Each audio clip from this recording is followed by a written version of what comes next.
Assalamualaikum warahmatullahi wabarakatuh. Alhamdulillah kita bisa berjumpa lagi melalui channel YouTube Imran Pase.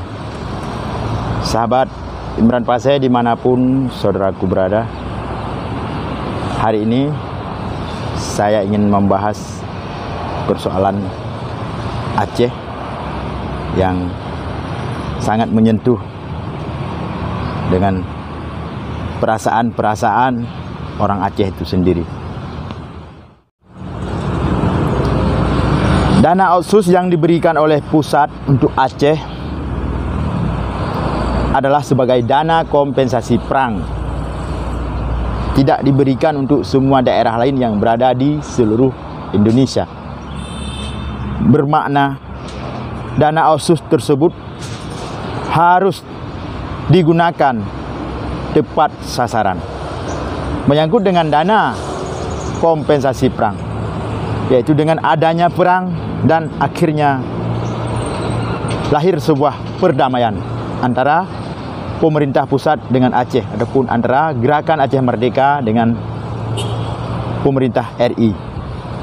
Jadi di sini kita harus sama-sama menjaga, mengontrol penggunaan dana tersebut sebagai rakyat Aceh yang pernah merasakan imbas konflik ataupun korban konflik. Jadi kita harus sama-sama mengawasi penggunaan dana tersebut.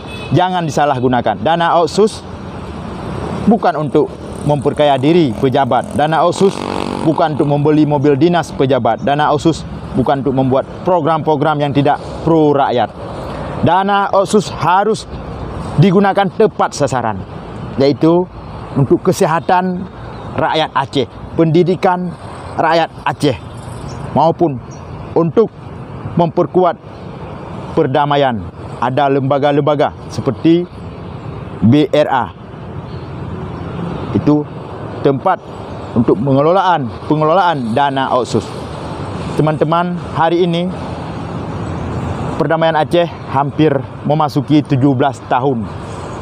Jadi dengan begitu besarnya dana yang dikucurkan oleh pemerintah pusat dengan adanya kesepakatan damai MOU Helsinki, jadi tidak membuat rakyat Aceh bahagia.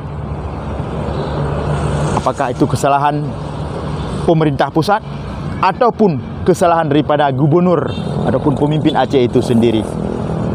Teman-teman, JKA ataupun Jaminan Kesehatan Aceh lahir pada tahun 2010.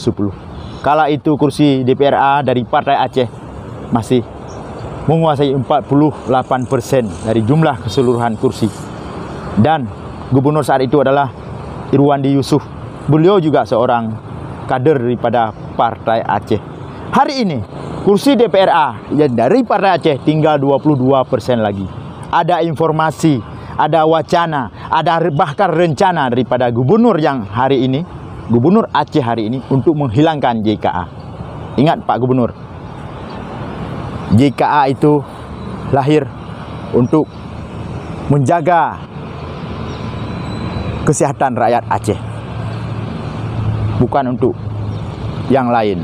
Jadi jangan coba-coba menghapus JKA. Jangan memancing-mancing suasana. Rakyat Aceh marah, rakyat Aceh akan bangkit kembali melawan. Jadi di saat Anda memimpin, mengelola seenaknya dana kompensasi perang. Ingat Pak Gubernur, hari ini saya sudah cap sebagai pengkhianat UUPA bersama Ketua KIP Aceh. Kenapa saya katakan demikian? Karena Anda yang menghalang-halangi untuk pilkada di Aceh yang telah ditetapkan oleh undang-undang, yang telah disahkan oleh DPR. Pilkada di Aceh 5 tahun sekali. Anda bisa menghalang-halangi bersama Ketua KIP Aceh untuk pilkada ditunda sampai 2024. Yaitu di Aceh sudah melanggar undang-undang. Kalau sudah melanggar undang-undang, sama dengan mengajak rakyat untuk melakukan makar, yaitu melawan undang-undang. Kanun Aceh nomor 12 tahun 2016 tentang pemilihan kepala daerah, yaitu sudah disahkan pemilihan kepala daerah 5 tahun sekali. Jadi di saat Anda memimpin Aceh, Bapak Gubernur bersama Ketua KIP Aceh, hari ini Anda yang melanggar undang-undang tersebut. Terima kasih. Semoga rakyat Aceh bisa menilai sendiri. Mohon koreksi kalau salah. Saya Imran Pasya dari Nisam. Wabillahi taufiq wal hidayah. Assalamualaikum warahmatullahi wabarakatuh.